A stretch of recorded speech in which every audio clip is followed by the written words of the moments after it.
I pray good leaders, strong people take over, because this mass psychosis that's going on around the world because cowards wanted to save their own ass, because that's what's happening. These leaders that went for the vaccines, that went for all of these things, these leaders that say they're helping you, no, they're scared. They're terrified, and they're doing what they think is best for scared people. But you and I, no, we're brave people. We're strong people. We're fighters. We fight back. And if we're going to fight, we're not going to be scared anymore. We're not going to be pushed anymore. And scared people, all right, do crazy things. These folks are backed into a corner, and we're not afraid. We're not afraid. So sparks are flying, and I hope we have strong leaders who have the common sense to do the right thing, because Roe v. Wade is going to be a thing of the past. And I'm going to explain why. I'm going to explain why it's going to change, why this winter of death is going to occur. All right, the facts have changed. Roe v. Wade is obsolete. This is an article from Newsweek, folks, from Newsweek. All right, let me explain. During the oral arguments for the Dobbs v. Jackson Women's Health, this is the case that could overturn Roe v. Wade, the one that was just put in the Supreme Court where the decision will come to pass June 2022. Dobbs versus Jackson Women's Health, the U.S. Supreme Court justices discussed the stare decisis factors they should consider when re-examining the court's precedents. Just in case you don't know, stare decisis in court is basically a thing that says that courts usually go by precedent set by previous courts. If a ruling has been made that was a strong ruling in a certain decision, the ruling usually stays. All right. It doesn't change very easily. In my belief, and how it's been explained to me, that is the best way to interpret stare decisis. All right. If I'm wrong, please let me know in the comments below. Correct me. I'll make the change. So the conclusion they reach could decide the fate of Roe v. Wade. In Planned Parenthood v. Casey, the 1992 case that upheld Roe, the court analyzed several cases in which it decided not to follow its own precedences. All right. It primarily focused on Brown v. Board of Education, the 1954 ruling that overturned a 58-year-old precedent in Plessy v. Ferguson. In Plessy, the court allowed states to establish racially segregated facilities as long as they were separate but equal. In Brown, the court cited research that proved school segregation marked minority students with a badge of inferiority. The Casey court noted that the Plessy court's explanation for its decision was so clearly at odds that the facts apparent to the court in 1954 that the decision to re-examine Plessy on this ground alone was not only justified, but it was required. By the way, this leads into why segregating us over critical race theory will never, ever, ever stand. That's why they say it's not being taught in schools. Because if they officially said it was being taught in schools, the Supreme Court would literally overturn it in 5 seconds. Listen. All right. Could Roe be similarly examined if new facts come to light?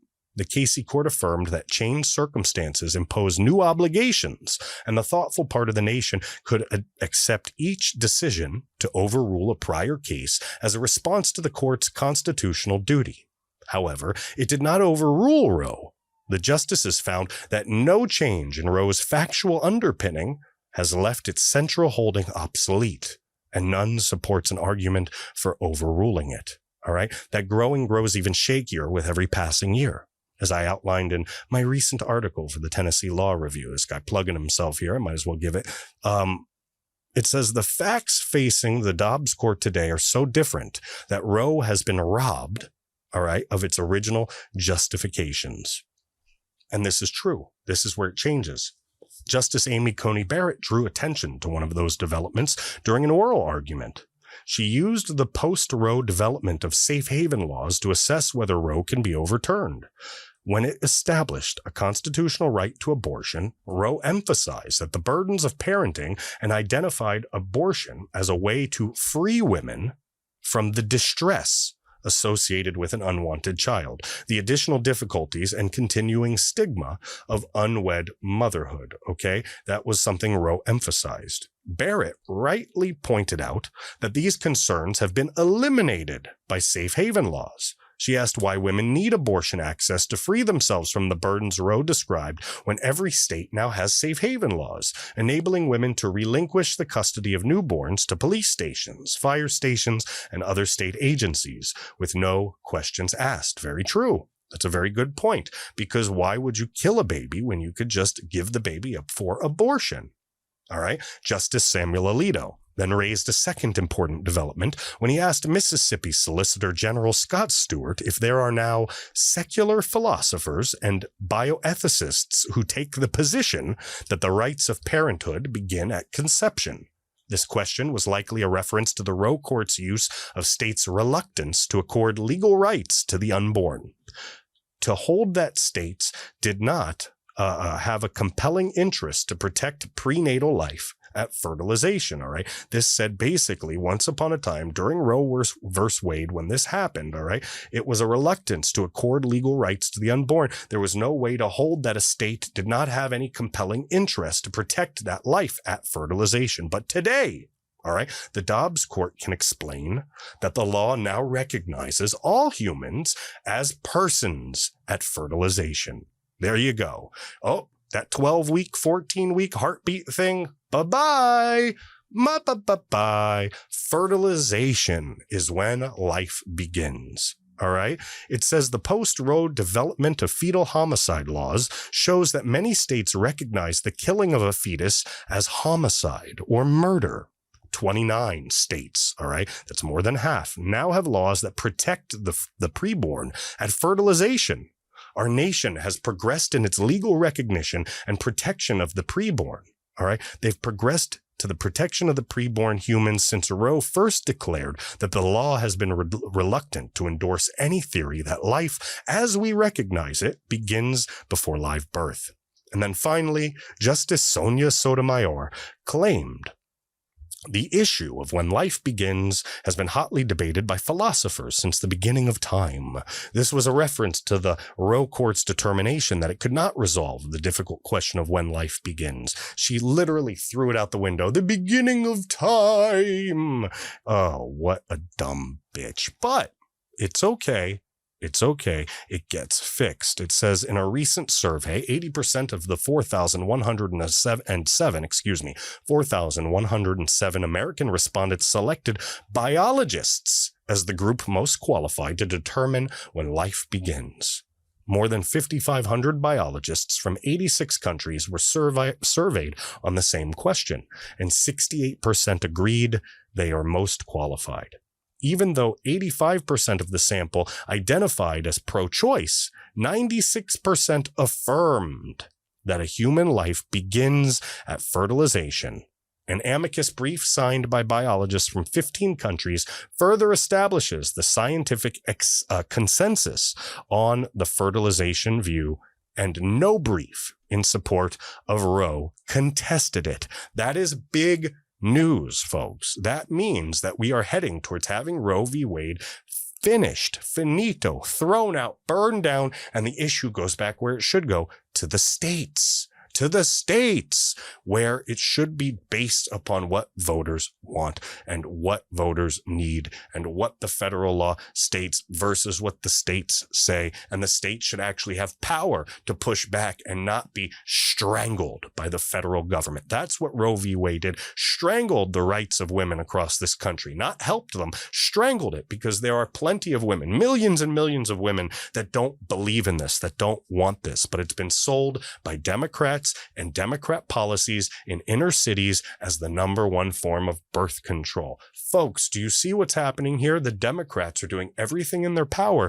to save their racist institution of literally a production line of invisible slavery to hold down poor people as their base, to hold down black communities in inner cities, hold down poor white people across the country, poor people everywhere, to literally control their population and turn them into the battery that charges the Democrat Party. That's literally what this bill, what Roe v. Wade did. All right. It literally gave the Democrats one of their most powerful tools to control poor, ignorant people. All right. And I'm not talking about black people. I'm talking about poor people that are ignorant. I come from a poor, ignorant family. All right. So trust me, We need to take it the right way, the way it's supposed to be taken. It says these recent developments mean that women no longer need abortion access to be free from unwanted child rearing, and starting at fertilization, the preborn are biologically recognized as humans and legally protected as homicide victims. The Dobbs Court should use these developments to help, quote, the thoughtful part of the nation understand that Roe must be overturned. Must be overturned, folks. Plain and simple. All right? Most Americans are open to this. A majority already oppose abortion in most circumstances and throughout most pregnancies. All right, regardless of whether Roe was correctly decided and aptly justified based on the facts available to the court in 1973, in 2021, the facts have changed. And don't let any of these Democrats tell you anything different, because they're all liars. All the Democrat leaders are liars. All of them can't take the heat. They don't tell the truth, and they can't stand it under pressure because they're liars. Black community. All right. They've lied to you. White community. They've lied to you. Jewish community. They've especially lied to you. They've lied to everybody, and all of it to keep power. So, Joe, you're right. There is a winter of death coming, and that winter of death is caused by Democrats. All right. It's caused by Joe Biden. It's caused by Democrat mayors like Lori Lightfoot and Democrat governors across this country, because they have just declared war on unborn babies. So a winter of death is coming in this country, folks. But it's not COVID-19. It's a winter of death for unborn babies. Are you going to take that? Are you going to allow that to happen? Are you just going to keep your mouth shut and let them kill even more children, even more of God's children? We can't. So open your freaking mouth and say something about it. Do something about it. It's time we stand up and speak out for what we believe in. Plain and simple. All right? Because the Democrats, they don't believe in anything. They don't believe in anything at all.